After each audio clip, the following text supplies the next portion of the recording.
नमस्कार दोस्तों, स्वागत है आपका अपने मिंटू वैली कोचिंग पर वापस से।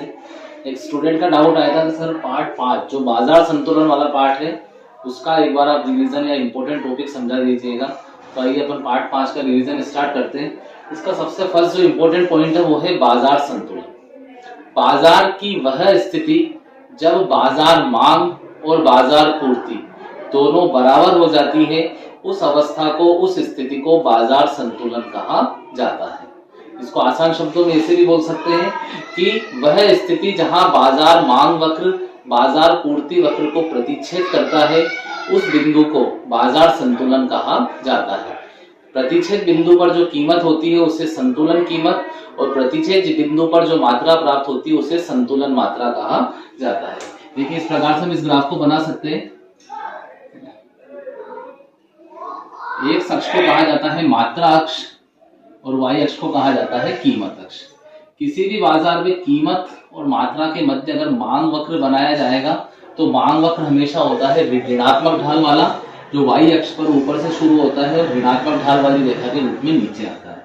इसी प्रकार बाजार में मात्रा और कीमत के मध्य अगर पूर्ति वक्र बनाया जाएगा, जिसको अपन एसएस से डिनोट कर रहे हैं, तो ये हमेशा बनेगा धनात्मक ढाल वाला, क्योंकि जैसे जैसे कीमत बढ़ती है वैसे वैसे पूर्ति बढ़ती है। मैंने ग्राफ में मांग वक्र को डीबी डिमांड से बताया है और पूर्ति वक्र को एसएस यानी कि सप्लाई से बताया है।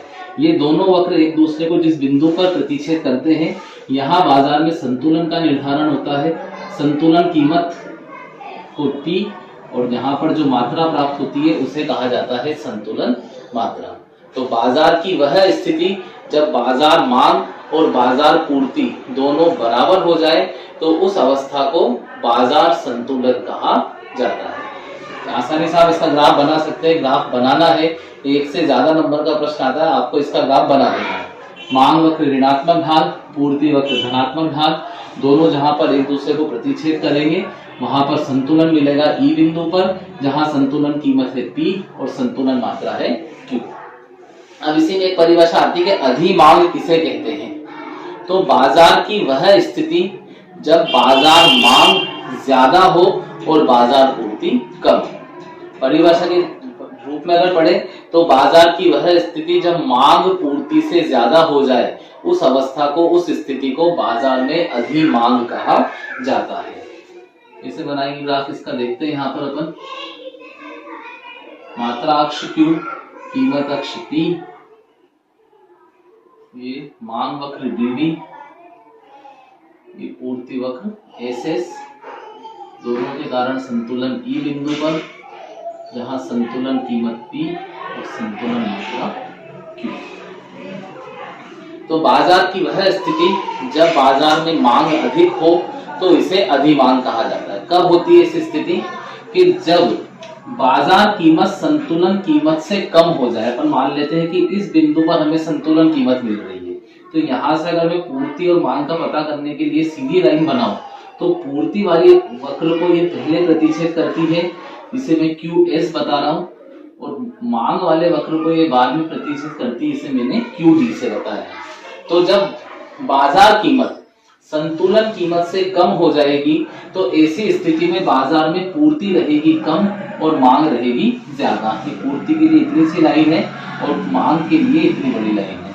तो बाजार में मांग ज्यादा होती है और पूर्ति कम होती है, इस कारण इसे अधिमांग की स्थिति कहा जाता है। कब होगी? जब कीमत संतुलन कीमत से कम हो जाएगी।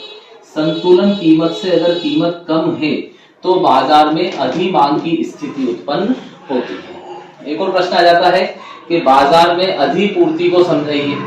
तो जैसा यह परिभाषा में नाम से स्पष्ट है, अधिपूर्ति, पूर्ति का अधिक हो जाना। जब बाजार में बाजार पूर्ति अधिक हो और बाजार मांग कम हो तो उस अवस्था को, उस स्थिति को अधिपूर्ति कहा जाता है। इसको अपन ग्राफ के थ्रू समझते हैं। ये Q, ये P, ये मांग वक्र ऋणात्मक ढाल DD, ये पूर्ति वक्र धनात्मक ढाल SS, दोनों के कारण संतुलन E बिंदु पर, जहां संतुलन कीमत P और संतुलन मात्रा Q प्राप्त होती है जब बाजार कीमत संतुलन कीमत से अधिक हो जाए।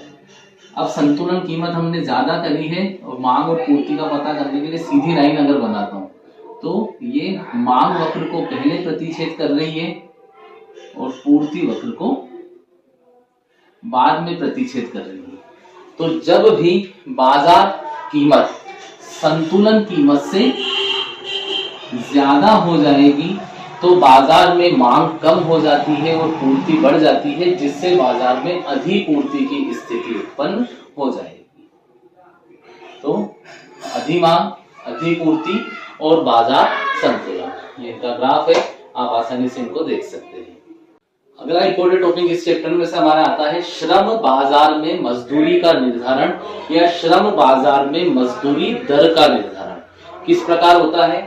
तो श्रम बाजार में मजदूरी दर का निर्धारण मांग व पूर्ति की शक्तियों के आधार पर होता है या मांग व पूर्ति के आधार पर होता है। इसका वक्र कैसे बनेगा, आइए इसी से उनको समझते हैं। यहां पर लिखा जाएगा मजदूरी की मात्रा या श्रम की मात्रा, यहां पर आसानी से इसको लिख सकते हैं श्रम की मात्रा, और यहां इसको लिखा जाएगा मजदूरी दर। देखो श्रम बाजार की बात अगर की जाए तो श्रम बाजार का जो मांग वक्र होता है वो होता है ऋणात्मक ढाल वाला, क्योंकि अगर मजदूरी दर महंगी होगी, ज्यादा होगी, अधिक होगी तो अधिकांश लोग मजदूरों को काम पर लगाने वाले नहीं है। जिनको आवश्यक होगा वही मजदूरों को बुलाएगा, अन्य लोग उसे काम पर बुलाने वाले नहीं है। और मजदूरी दर अगर कम होगी, मजदूर आसानी से और सस्ते में मिल रहे हैं, तो हर कोई व्यक्ति जो है वो श्रम की मांग करने लग जाएगा। तो श्रम बाजार में मजदूरी का मांग वक्र ऋणात्मक ढाल वाला होता है और श्रम का पूर्ति वक्र धनात्मक ढाल वाला होता है। ये दोनों वक्र एक दूसरे को जिस बिंदु पर प्रतिच्छेद करेंगे वहां बाजार में संतुलन का निर्धारण होगा, और संतुलन बिंदु पर जो हमें मिलेगी मजदूरी दर और यहाँ मिल जाएगा हमें श्रम की मात्रा। जब भी बाजार में श्रम का मांग वक्र और श्रम का पूर्ति वक्र एक दूसरे को प्रतिच्छेद करेंगे या श्रम का मांग वक्र और श्रम का पूर्ति वक्र एक दूसरे को जिस बिंदु पर प्रतिच्छेद करेंगे वहां बाजार में संतुलन होगा, और संतुलन बिंदु पर हमें मजदूरी की दर और मजदूरी का श्रम की मात्रा दोनों का निर्धारण हो जाएगा। यदि श्रम बाजार में मजदूरी दर कम हो जाए तो ये बाजार में अधिमांग की स्थिति होगी, और अगर मजदूरी दर बढ़ जाए तो ये बाजार में अधिपूर्ति की स्थिति होगी, क्योंकि अगर मजदूरी दर कम होगी तो लोग श्रम की मांग बढ़ा देंगे, लेकिन लोगों को काम करने के लिए मजदूर नहीं मिलेंगे। और जब मजदूरी दर ज्यादा होगी तो श्रम के लिए लोग सप्लाई करने के लिए तैयार हैं, लेकिन उनकी मांग करने वाले लोगों की संख्या कम हो जाएगी। तो लास्ट में दोबारा से रिपीट करता हूँ, श्रम बाजार में मजदूरी दर का निर्धारण वहां होता है जहां मजदूरी का मांग वक्र और मजदूरी का पूर्ति वक्र दोनों एक दूसरे को प्रतिच्छेद करते हैं।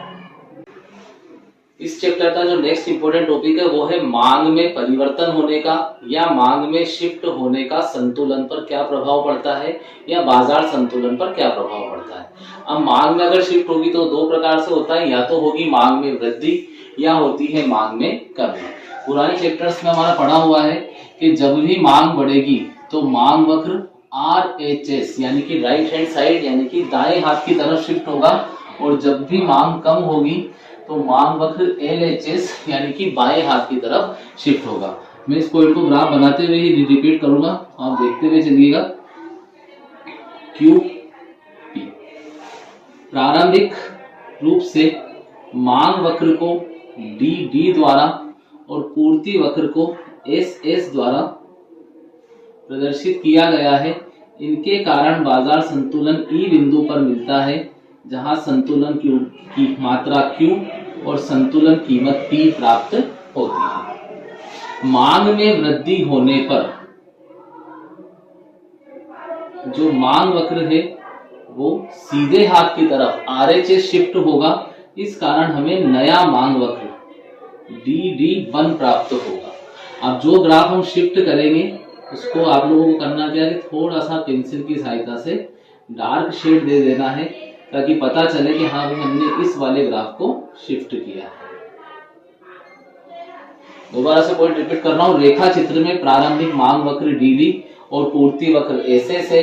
इनके कारण संतुलन E बिंदु पर मिलता है जहां संतुलन कीमत P व संतुलन मात्रा Q प्राप्त होती है। मांग में वृद्धि होने से नया मांग वक्र DD1 दाईं तरफ शिफ्ट होकर प्राप्त होता है जिसके कारण नया संतुलन बिंदु G पर मिलता है जहां संतुलन कीमत P1 भी पहले से ज्यादा और संतुलन मात्रा Q1 भी पहले से ज्यादा प्राप्त होती है।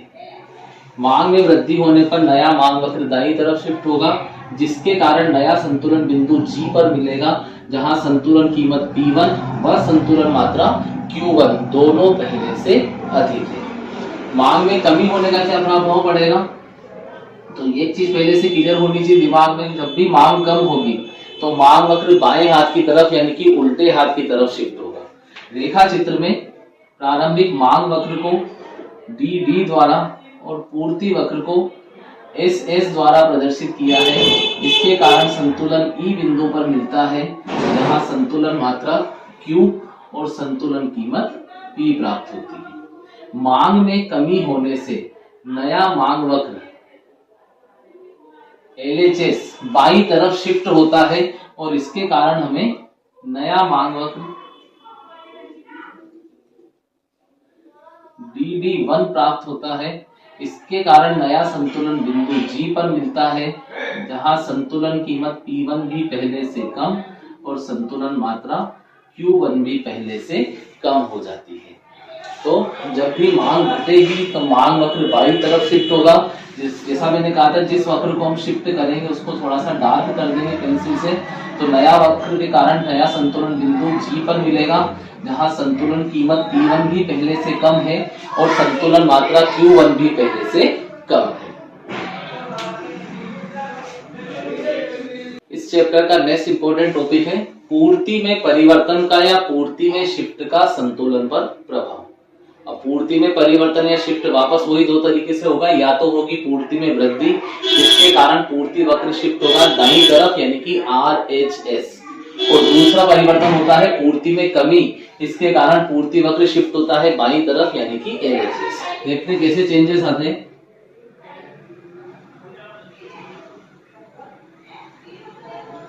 तो रेखा चित्र में प्रारंभिक मांग वक्र को DD द्वारा और प्रारंभिक पूर्ति वक्र को SS द्वारा प्रदर्शित किया है।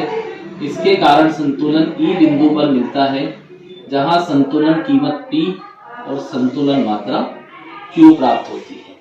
पूर्ति में वृद्धि होने से नया पूर्ति वक्र दाईं तरफ यानी कि RHS शिफ्ट होगा, राइट हैंड साइड शिफ्ट होगा। इसके कारण हमें नया पूर्ति वक्र दाईं तरफ मिलेगा। और जैसा मैंने पहले भी कहा था हम इस वक्र को थोड़ा सा डार्क करेंगे ताकि आसानी से हमें देखने में मिल जाए कि हाँ भाई हमने इस वाले वक्र को शिफ्ट किया है। तो पूर्ति में वृद्धि होने से नया पूर्ति वक्र दाईं तरफ यानी कि RHS शिफ्ट होता है जिससे नया संतुलन बिंदु G पर मिलता है जहां संतुलन कीमत P1 पहले से कम और संतुलन मात्रा Q1 पहले से ज्यादा है। जब भी पूर्ति में वृद्धि होगी पूर्ति वक्र दाईं तरफ शिफ्ट होगा। इसके दाईं तरफ शिफ्ट होने से नया संतुलन बिंदु G पर मिला है जहां संतुलन कीमत P1 पहले से कम है और संतुलन मात्रा Q1 पहले से ज्यादा है। अगला पॉइंट आता है पूर्ति में कमी। पूर्ति में कमी होने का अर्थ है कि पूर्ति वक्र अपन किधर की तरफ शिफ्ट करेंगे, उल्टे हाथ की तरफ यानी कि LHS। ग्राफ कैसे बनेगा देखते हैं। तो रेखा चित्र में मांग वक्र को DD द्वारा और प्रारंभिक पूर्ति वक्र को SS द्वारा प्रदर्शित किया है। इसके कारण संतुलन E बिंदु पर मिलेगा जहां संतुलन कीमत P और संतुलन मात्रा Q प्राप्त होती है। पूर्ति में कमी होने से नया पूर्ति वक्र बाईं तरफ यानी कि LHS शिफ्ट होगा। तो ये मैंने यहाँ पर इस तरह से पूर्ति वक्र को बाईं तरफ शिफ्ट किया है और इसको थोड़ा सा अलग शेड में दिया है, डार्क कर दिया है। तो इसको अपन हल्का सा डार्क कर देंगे। तो नया पूर्ति वक्र SS1 बाईं तरफ शिफ्ट होता है जिसके कारण नया संतुलन बिंदु G पर मिलेगा जहां संतुलन कीमत P1 पहले से ज्यादा है और संतुलन मात्रा Q1 पहले से कम है। आप देख लीजिए कि जब भी पूर्ति में कमी होगी तो पूर्ति वक्र बाईं तरफ यानी कि उल्टे हाथ की तरफ शिफ्ट होगा, जिसके कारण नया संतुलन बिंदु G पर मिल रहा है, जहां संतुलन कीमत P1 पहले से ज्यादा और संतुलन मात्रा Q1 पहले से कम प्राप्त होती है। व्यष्टि अर्थशास्त्र पार्ट 5 बाजार संतुलन। इसके दो इंपॉर्टेंट टॉपिक है। पहला है उच्चतम निर्धारित कीमत। क्या है इसकी परिभाषा? सरकार द्वारा किसी वस्तु या सेवा की निर्धारित कीमत की अधिकतम सीमा को उच्चतम निर्धारित कीमत कहते हैं, जो संतुलन कीमत से कम होती है। दोबारा रिपीट करते हैं। सरकार द्वारा किसी वस्तु या सेवा की निर्धारित कीमत की अधिकतम सीमा को उच्चतम निर्धारित कीमत कहते हैं, जो संतुलन कीमत से कम होती है। अब जब भी सरकार उच्चतम कीमत निर्धारित करेगी तो बाजार में अधिमांग की स्थिति उत्पन्न हो जाएगी। ये मांग वक्र, पूर्ति वक्र, संतुलन कीमत P, संतुलन मात्रा Q। जब सरकार उच्चतम कीमत निर्धारित करती है जो कि संतुलन कीमत से कम है, तो ऐसे में मात्रा होती है यानी पूर्ति होती है QS और मांग होती है QD। तो ये बाजार में अधिपूर्ति की स्थिति को दर्शाता है। ये बाजार में अधिमांग की स्थिति को दर्शाता है। अब जब बाजार में अधिमांग की स्थिति होगी तो लोग उस वस्तु को ज्यादा खरीदने को तैयार होंगे, क्योंकि कीमत क्या है? कम। तो अधिमांग की स्थिति से बचने के लिए सरकार क्या करती है?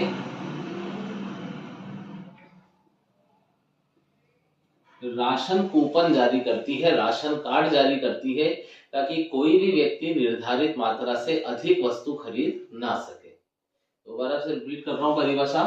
सरकार द्वारा किसी वस्तु या सेवा की निर्धारित कीमत की अधिकतम सीमा को उच्चतम निर्धारित कीमत कहते हैं, जब जो कि बाजार कीमत से कम होती है। जब सरकार कीमत कम करती है तो अधिमांग की स्थिति उत्पन्न हो सकती है, और जिससे बचने के लिए सरकार को राशन कूपन जारी करना पड़ता है। अगला टॉपिक आता है न्यूनतम निर्धारित कीमत। कुछ कृषि उत्पादों की कीमत में एक निर्धारित कीमत से ज्यादा गिरावट आवश्यक या वांछनीय नहीं होती, तो सरकार क्या करती है? उनकी न्यूनतम कीमत निर्धारित करती है, जिसे शॉर्ट में कहते हैं कृषि समर्थन मूल्य, MSP, न्यूनतम समर्थन मूल्य। क्या होगी इसकी परिभाषा? सरकार द्वारा किसी वस्तु या सेवा की निर्धारित कीमत की निम्नतम सीमा को न्यूनतम निर्धारित कीमत कहते हैं, जो संतुलन कीमत से ज्यादा होती है। सरकार द्वारा किसी वस्तु या सेवा की निर्धारित कीमत की न्यूनतम या निम्नतम सीमा को न्यूनतम निर्धारित कीमत कहते हैं, जो संतुलन कीमत से ज्यादा होती है। अब जब भी सरकार इसकी कीमत निर्धारित करेगी जो कि संतुलन कीमत से ज्यादा है, तो बाजार में अधिपूर्ति की स्थिति उत्पन्न हो सकती है, और जब अधिपूर्ति की स्थिति हो तो उससे बचने के लिए सरकार को पूर्व निर्धारित कीमत पर कृषि उत्पादों को खरीदना पड़ता है, ताकि किसानों को किसी प्रकार का कोई नुकसान ना हो। इस वीडियो में मैंने पार्ट 5 बाजार संतुलन से संबंधित जो इम्पोर्टेंट टॉपिक्स है, जो लास्ट ईयर के पेपर्स में आए हैं, चाहे वो CBSE बोर्ड हो चाहे RBSE बोर्ड हो, तो इन्हीं प्रश्नों में से, इन्हीं टॉपिक्स में से प्रश्न आपके पेपर में बनेंगे। इस वीडियो को अगर आप सही से देखेंगे तो आपका इस टॉपिक में से, इस चैप्टर में से एक भी नंबर नहीं कटेगा। इस वीडियो को लाइक कीजिए, शेयर कीजिए।